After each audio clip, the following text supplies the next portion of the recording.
Hello, this is Dr. Grande. Today's question is, can I analyze the case of Gypsy Rose Blanchard? Just a reminder, I'm not diagnosing anybody in this video, only speculating about what could be happening in a situation like this.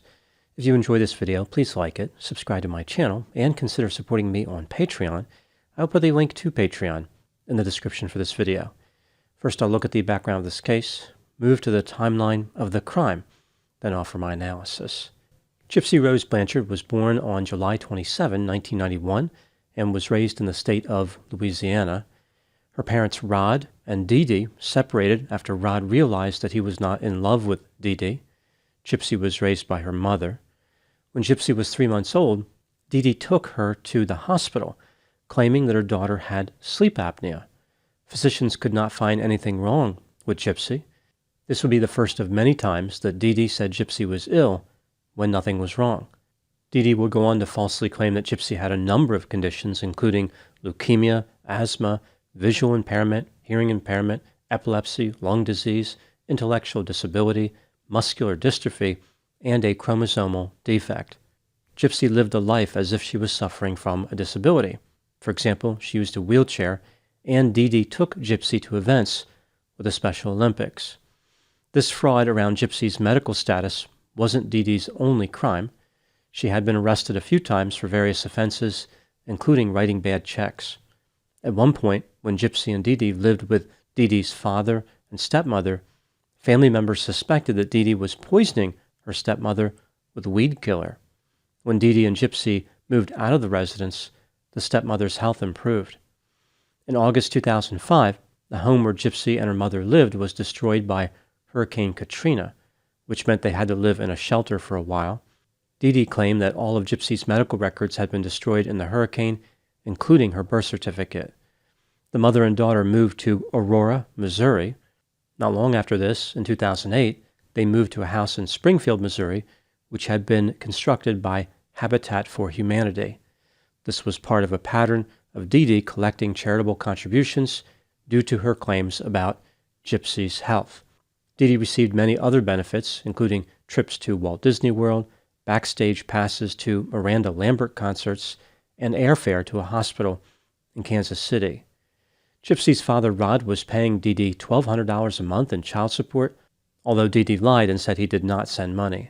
By this point, Dee Dee was claiming that Gypsy had numerous medical conditions, so many that people believed Gypsy was at death's door. Gypsy received an extensive quantity of unnecessary and painful medical treatment, including surgeries. Dee Dee shaved Gypsy's head to make it look as though her hair had fallen out due to chemotherapy. Gypsy had a feeding tube, and whenever they went out, Dee Dee took an oxygen tank with them. In order to avoid being detected as a fraud, Dee Dee used physical punishment to ensure Gypsy's compliance with the act. For example, Dee Dee would squeeze her hand very tightly if Gypsy told people something inconsistent with the idea that she was physically ill. One of Gypsy's physicians suspected that Dee Dee had Munchausen syndrome by proxy. This physician never reported the behavior to social services, but in 2009, the police received an anonymous tip about Dee Dee.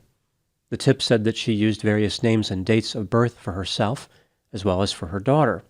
In addition, the tip said that Gypsy was healthier than Dee Dee claimed. The police investigated, but concluded that Gypsy had a mental health disability. No action was taken. In 2011, Gypsy attended a science fiction convention and attempted to escape with the help of a man she met online. Dee Dee foiled the attempt and punished Gypsy in several ways.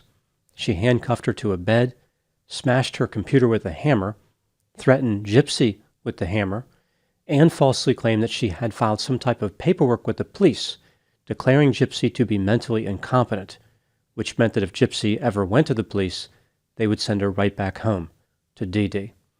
In 2012, Gypsy made contact with another man online, this time through a Christian singles website. This man was a Wisconsin resident named Nicholas Godejohn. He had autism spectrum disorder and supposedly had dissociative identity disorder. He had a previous conviction for indecent exposure. The relationship turned romantic. Gypsy and Nicholas would occasionally talk about sexual behavior. In 2015, the young lovers arranged to meet in Springfield, Missouri. According to Nicholas, During this meeting, he had sex with Gypsy in a bathroom.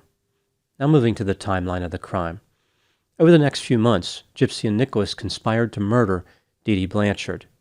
In June of 2015, Nicholas traveled to Missouri as part of the murder plot. On June 9, when Gypsy and Dee Dee were in the Blanchard residence, Gypsy let Nicholas inside. She supplied him with gloves, duct tape, and a knife. As Gypsy went into the bathroom and covered her ears, Nicholas entered Dee Dee's bedroom and found her asleep. He stabbed her 17 times in the back. Dee Dee did not survive. She was 48 years old. After the homicide, Nicholas and Gypsy had sex, took $4,000 in cash, and fled to a motel outside Springfield. They eventually took a bus to Big Bend, Wisconsin, where Nicholas lived. 5 days later, on June 14, Gypsy wrote a message on Dee Dee's Facebook page, which read, quote, "That blank is dead," unquote. This caused Dee Dee's friends to contact the police. The police entered the residence and found Dee Dee's body. They traced the IP address of the Facebook post and found Nicholas and Gypsy in Wisconsin. The young lovers were arrested the next day, June 15. Over a year later, on July 5, 2016, Gypsy Rose Blanchard pleaded guilty to second-degree murder and was sentenced to 10 years in prison. The state considered this sentence a gift based on the special circumstances of the case. Nicholas Godejohn went to trial in November of 2018. Gypsy testified against him, saying that it was her idea to kill her mother. It was the only way she could escape the mistreatment. Nicholas was found guilty of first-degree murder, an armed criminal action. He was sentenced to life in prison without the possibility of parole. On June 27, 2022, while Gypsy was still in prison, she married a man named Ryan Scott Anderson. Many people have noted that Ryan bears a strong resemblance to Gypsy's mother, Dee Dee. Gypsy Rose Blanchard was released from prison on December 28, 2023. Now moving to my analysis. Here are my thoughts on a few areas that stood out to me in this case. Item number 1. Did Dee Dee Blanchard suffer from a condition called factitious disorder imposed on another? This disorder is sometimes referred to as Munchausen syndrome by proxy. As I mentioned, one treatment provider thought that Dee Dee had this disorder, although he failed to report her to the authorities. This is a disorder where a caregiver intentionally induces, falsifies, or exaggerates manifestations of physical or mental health symptoms in a person who is under their care. The symptoms they fabricate are unexplainable, recurrent, inconsistent with reported history, and often resolve when the victim is removed from the perpetrator. Here are some typical characteristics of those who have factitious disorder imposed on another. 90% of individuals with this disorder are the biological mother of the victim. Many perpetrators have cluster B personality pathology and are pathological liars. They have extensive knowledge of medical terminology. They are sadistic and enjoy seeing their victims suffer. They often become gleeful and excited when witnessing pain, especially when their victim is close to death. The undesired behavior is persistent. It's rare that somebody with the disorder commits just one offense and then terminates their criminal career.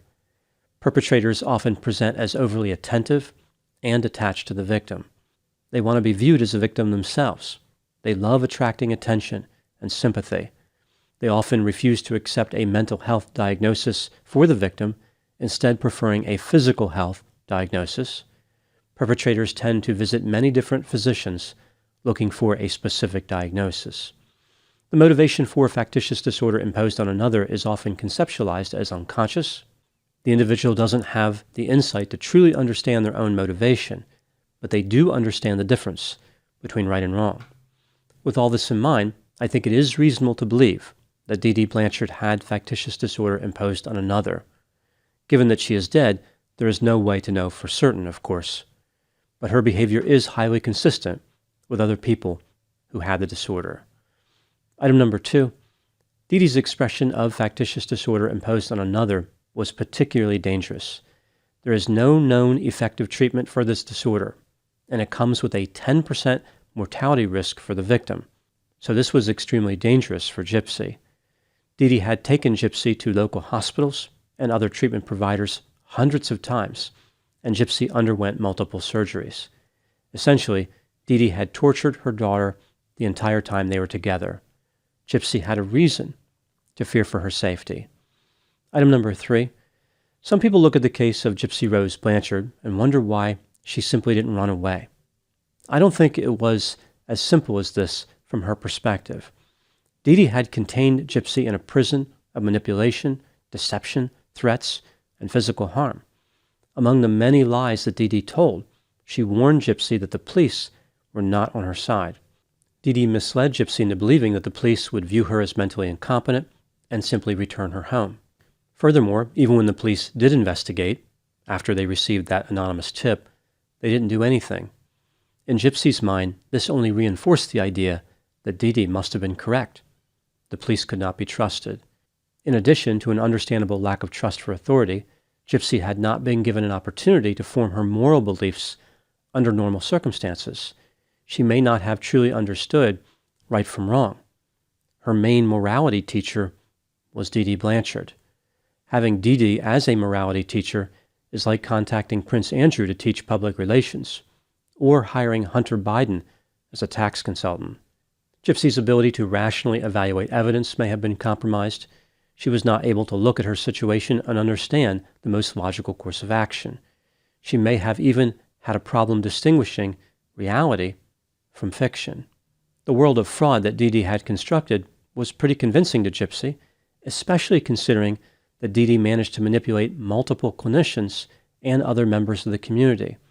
What chance did Gypsy have as Dee Dee's daughter if even these professionals could not detect Dee Dee's wrongdoing? Item number 4. Gypsy stated that she was deeply regretful about her mother's murder.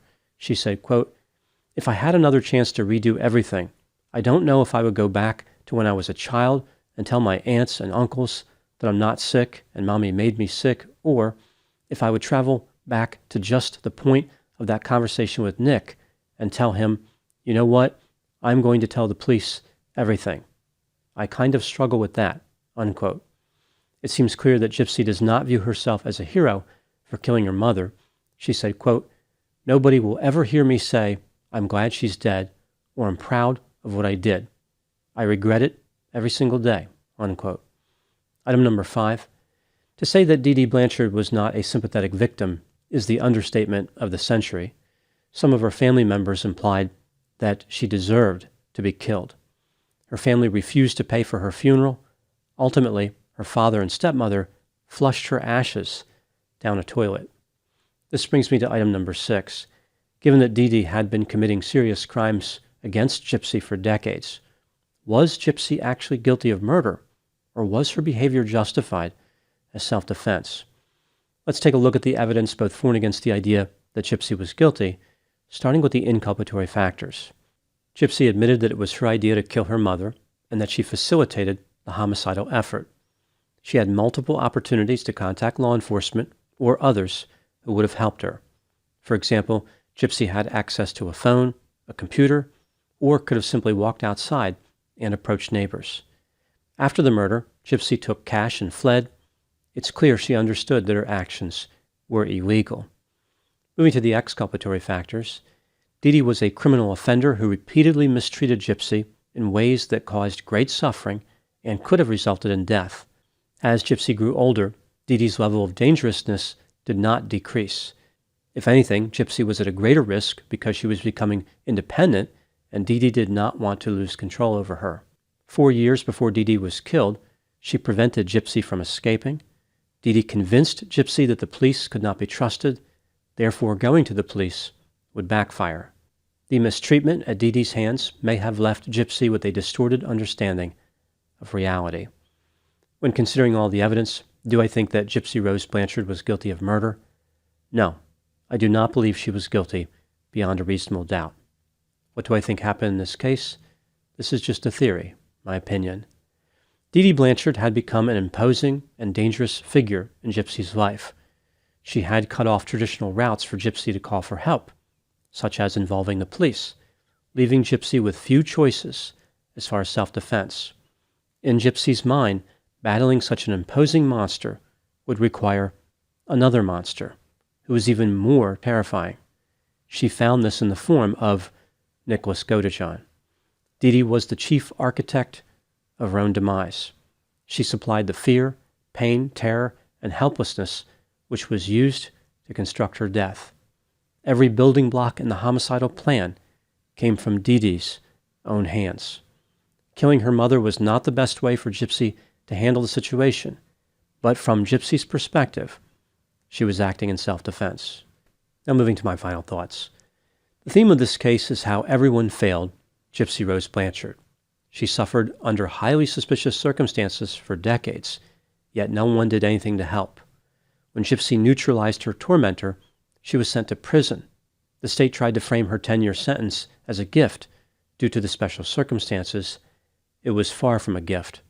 Rather, it was just one more insult to a person who had already suffered enough. Those are my thoughts in the case of Gypsy Rose Blanchard. Please put any opinions and thoughts in the comments section. They always generate an interesting dialogue. As always, I hope you found my analysis of this topic to be informative. Thanks for watching.